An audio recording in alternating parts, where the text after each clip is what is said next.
Sir क्या आपको नहीं लगता कि ये एक ब्लैकमेलिंग है हर समाज के डीसीएम दियो बोल देखो कैसा होता है, मांग करना हर समाज की डिमांड है, हक है, लेकिन हम जो है हमें 30 लाख से ज्यादा है। जैसे आपने शुरू में कहा था कि हर समाज मांगेगा तो मिनिस्टर से ज्यादा डिप्टी सीएम बन जाएंगे, लेकिन देखो मांग करना हक है। सभी पत्रकार भाइयों को मेरा प्रेम पूर्वक नमस्कार।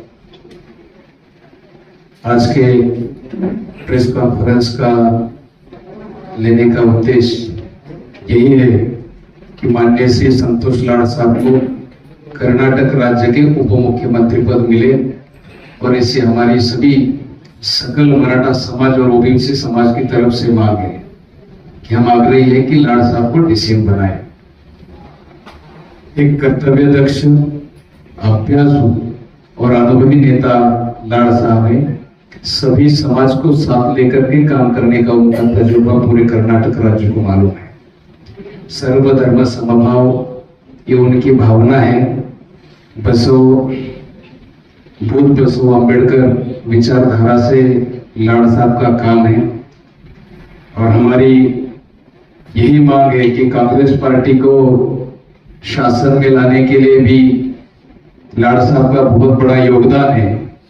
वो 4 बार एमएलए हुए हैं, 3 बार मिनिस्टर रह चुके हैं।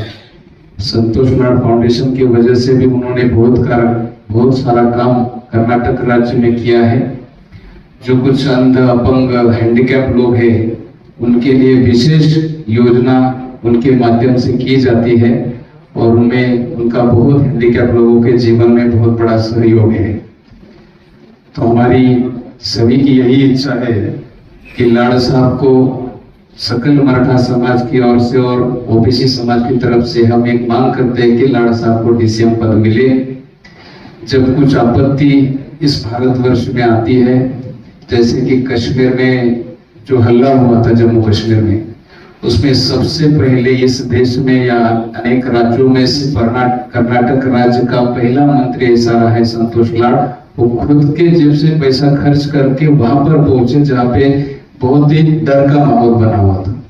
फिर वहां पे जाकर के लोगों से कांटेक्ट करके एक फ्लाइट भर के लोग अपने कर्नाटक के वो घर वापस लेकर आए। ये सबसे बड़ा काम है, अपना खुद का जान जो है वो जोखिम में डाल के लाड साहब ने ये काम किया है। तो कोविड के समय में भी लाड साहब ने बहुत सारा काम किया है। तो हमारी यही मांग है कि जल्द से जल्द अभी ये जब सरकार का शासन का विस्तार होगा उसमें ओबीसी समाज के हमारे नेता है। और सबसे बड़ी बात है कि पूरा सकल मराठा समाज, पूरा ओबीसी समाज, बिदर जिला हो और कर्नाटक राज्य के जितने भी सारा ओबीसी समाज और मराठा समाज है वो लाड साहब के साथ है। ये बताने के लिए मुझे गर्व भी है, अधिकार बनता है।